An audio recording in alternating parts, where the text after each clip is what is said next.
ఇక భారత చలనచిత్ర పరిశ్రమలో తనకంటూ ఒక ప్రత్యేక ముద్ర వేసుకున్న సీనియర్ నటి షావుకారి జానకి ఇక లేరు.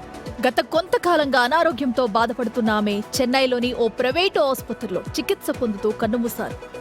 94 సంవత్సరాల వయసు జానకి ఐసీయూలో చికిత్స పొందుతూ ప్రస్తుతం తుది శ్వాస విడిచారు. 1949లో సినీ కెరీర్ ప్రారంభించిన ఆమె 1950లో వచ్చిన షావుకారు సినిమాతో భారీ విజయాన్ని అందుకుని అదే పేరుతో గుర్తింపు పొందారు. తెలుగుతో పాటు కన్నడం, తమిళ, మలయాళ భాషల్లో ఏకంగా 400కు పైగా సినిమాల్లో నటించారు షావుకారు జానకి. ప్రేక్షకులను మెప్పించారు, ఎంతోమంది అభిమానులను సొంతం చేసుకున్నారు. ఆమె సేవలకు గుర్తింపుగా కేంద్ర ప్రభుత్వం 2022లో పద్మశ్రీ పురస్కారంతో గౌరవించింది. వీటితో పాటు పలు నంది అవార్డులు, తమిళనాడు ప్రభుత్వ కలైమావాణి పురస్కారాలు అందుకున్నారు. బడిపంతులు, సంసారం ఒక చదరంగం నుంచి కాంచే, ఎవడే సుబ్రహ్మణ్యం, బాబు బంగారు వరకు అనేక చిత్రాల్లో ఆమె పోషించిన పాత్రలు ఎప్పటికీ నిలిచిపోతాయి. ఆమె మృతి పట్ల సినీ రాజకీయ ప్రముఖులు తీవ్ర సంతాపాన్ని వ్యక్తం చేస్తున్నారు.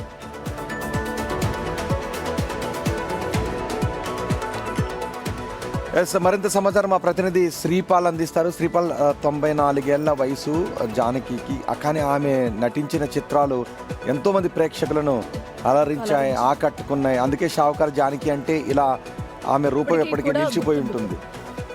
ఆ మరణంపై సినీ పరిశ్రమ ఏ విధంగా రియాక్ట్ అవుతుంది? రోహిత్, అఖిల, ఎందుకంటే షావుకారు జానకి అంటే తెలుగు ప్రజలకు తెలియని వాళ్ళు లేరు.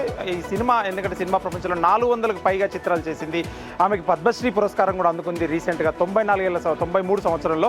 కానీ ఈ సినిమాలు ఎందుకంటే 400 పైగా చిత్రాలు చేసినప్పటికీ సౌత్ ఇండియాలో ఒక మంచి పేరు తెచ్చుకుంది. ఆమెకి 1950లో సినిమా వచ్చినప్పుడు, సినిమా ఇండస్ట్రీకి వచ్చినప్పటికీ 51లో రిలీజ్ అయిన షావుకారు సినిమాకి అయితే తను ఆ సినిమానే ఇంటి పేరుగా మార్చుకొని షావుకారు జానకి స్థిరపడిందని చెప్పుకోవచ్చు. ఎన్టీఆర్, ఏఎన్ఆర్, ఏమా హేమిలతో సినిమాలు చేసినప్పటికీ మంచి కథలు. రీసెంట్గా కూడా నందిని రెడ్డి సినిమాలో 2023 నందిని రెడ్డి దర్శకత్వంలో కూడా ఒక సినిమా చేయడం జరిగింది. ఎందుకంటే ఒక అత్యున్నతమైన స్థాయికి ఎదిగిన ఆవిడ ఒక పేదింటి కుటుంబం నుంచి రాజమండ్రిలో పుట్టి ఈ స్థాయికి రావడం, ఎందుకంటే 94 సంవత్సరాలు అంటే 90 సంవత్సరాలు ఆమె ఇండస్ట్రీలోనే ఉండి ఇండస్ట్రీలోనే నటింపజేసింది. రోహిత్, రైట్, ఏంటి సినీ పరిశ్రమలో ఉన్న వాళ్ళు ఆమెతో ఉన్న అనుబంధాన్ని ఎలా గుర్తు చేసుకుంటున్నారు? అండ్ కుటుంబ సభ్యులు ఎవరెవరు ఉన్నారు ఇప్పుడు? అంత్యక్రియలకు ఏర్పాట్లు ఎక్కడ? ఎందుకంటే రీసెంట్గా 2-3 డేస్ నుంచి హాస్పిటల్లో ఉంది.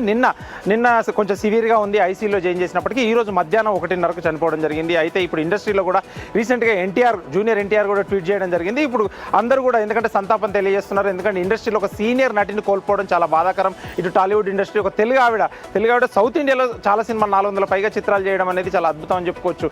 దీనివల్ల ఎందుకంటే టాలీవుడ్లో ఉన్న అందరూ పెద్ద హీరోలకు తెలుసు, తన చిన్న హీరోలు కూడా అందరూ కూడా ట్వీట్ చేయడం జరుగుతుంది. సోషల్ మీడియాలో ఒక వైరల్గా మారింది. ఇప్పుడు జూనియర్ ఎన్టీఆర్ కూడా రీసెంట్గా ఒక ట్వీట్ చేయడం అయితే బాధతో ట్వీట్ చేయడం జరిగింది. రోహిత్, రైట్ శ్రీపాల్.